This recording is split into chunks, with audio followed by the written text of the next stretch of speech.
Konnichiwa guys! So for today's video, ayan ipapakita ko sa inyo ang routine ng isang nanay na walang trabaho dito sa Japan. Yes, narinig nyo, walang trabaho dito sa Japan. So ayan sa morning, ayan ang ating starting. So binuksan ko yung bintana kanina habang wala pa si Ayumi-chan para makita ko yung weather sa labas. At ayan na nga, binaba ko ng ating Ayumi-chan-chan. Kung mapapansin nyo guys, wala na si Kuya Aki-kun kasi every morning mas maaga si Aki-kun dahil siya ay grade school na. And si Papa Nox yung nag-help naman sa kanya na mag-prepare nung kanyang mga gamit going to school.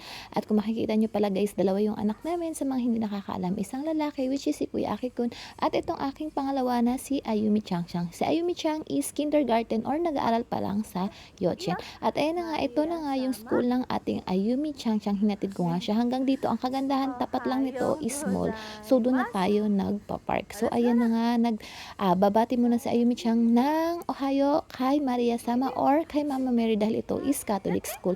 At ayan na nga, bago ko siya iwan dyan, yan, tinitingnan ko muna kung kaya niya na ba talaga at nag-improve na ba yung mga alam niya dito sa may Yochen. At ayan na nga, nagsusuot na nga si Ayumi-chan-chan ng kanyang indoor shoes. Ayan na nga, nalingon-lingon na nga siya sa likod kasi bumabati na yung kanyang mga sensei at yung kanyang mga classmate. At ayan na si Ayumi-chan-chan natin na napaka-kawaii. At ayan na nga, kung makikita nyo, kinuha na nga din niya yung kanyang outdoor shoes para iligpit dito. At oo, kung makikita nyo, siya lang lahat gumagawa nun kahit nandyan ako kasi hindi nila ina-allowed yung mga parents na naghahatid na gawin pa yon para sa kanila. At ayun nga, papakita ko pala sa inyo yung kanilang bus. Soon siguro is magbabas na si Ayumi-chan-chan. At ayan na nga, may nadaanan pa nga ako ditong mga padak or bibe sa aking dinadaanan papunta sa ating parking lot. At after natin maghatid sa mga bata, ayan, mag-grocery na muna tayo. Dalawa yung pag-groceryhin natin guys. Ito yung una sa may drugstore at ayan na yung mga napamili natin. At pangalawa sa wet store, or hindi pala wet store, mas malaking supermarket na pinamimilhan ko palagi, which is itong Big Day. Malapit lang din to sa amin. And kung makikita nyo, ayan, ang lalaki nung kanilang mga repolyo, kaya kukuha tayo yan kasi pang sahog-sahog sa ating mga ulam sa mga bata. At ulan pala next day, kaya bumili ako dito ng buto-buto kasi para makapag nilagang baboy tayo kasi nga maulan. At ayan na nga pala yung mga pinamili natin dito sa may Big Day. Maganda mamili dito kasi kompleto. At syempre nakita ko yung ganitong biscuit or yung sotopia. So uso yan ngayon, so bibilhan natin yung dalawang bagay. Syempre tag-isa sila para walang maoy. So ayun nga pala yung pinamili natin. And malaking tulong tong ganitong bagay kasi sila na yung maglalagay ng mga napamili mo. At least makakalas ka ng oras sa pagbabalot.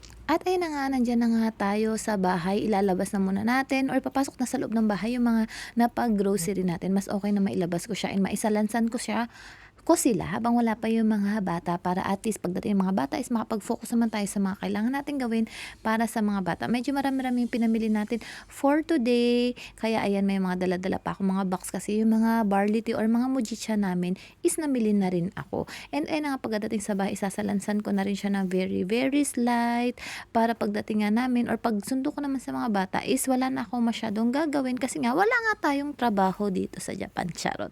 So ayan na nga siya guys. Isasalansan ko para hindi na siya masira kasi kung mamaya ko pa siya gagawin baka malanta na yung mga dahon ng mga pinamili kong gulay at the same time yung mga karne is baka mga moy siya. So ayun na nga yung ating mga pinamili guys, pati yung mga plastic dyan guys is itatabi ko kasi ngayon dito sa Japan is may bayad na yung mga plastic, natatambakan tayo ng plastic, mas magandang magamit natin siya.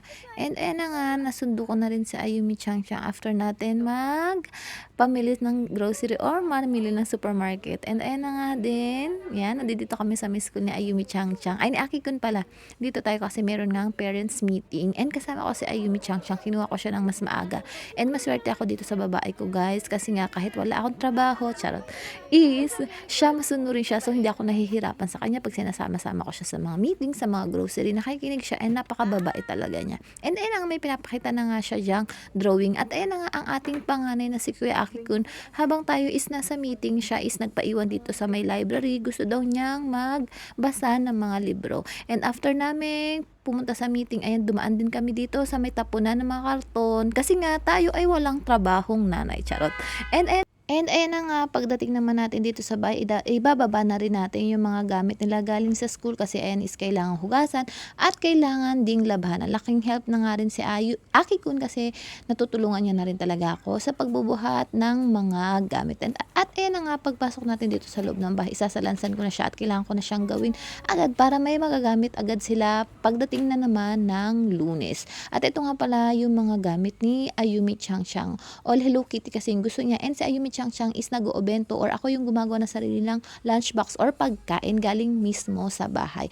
At syempre araw-araw ko yung hinuhugasan and pinapalitan kung may mga nadumihang mga napkins or yung kanyang patungan ng pagkain. And ayan, habang tayo ay naghuhugas dito, si Aki ko naman is tinuturuan ko na or sinabihan ko na maligo na. So nasa OFO na siya.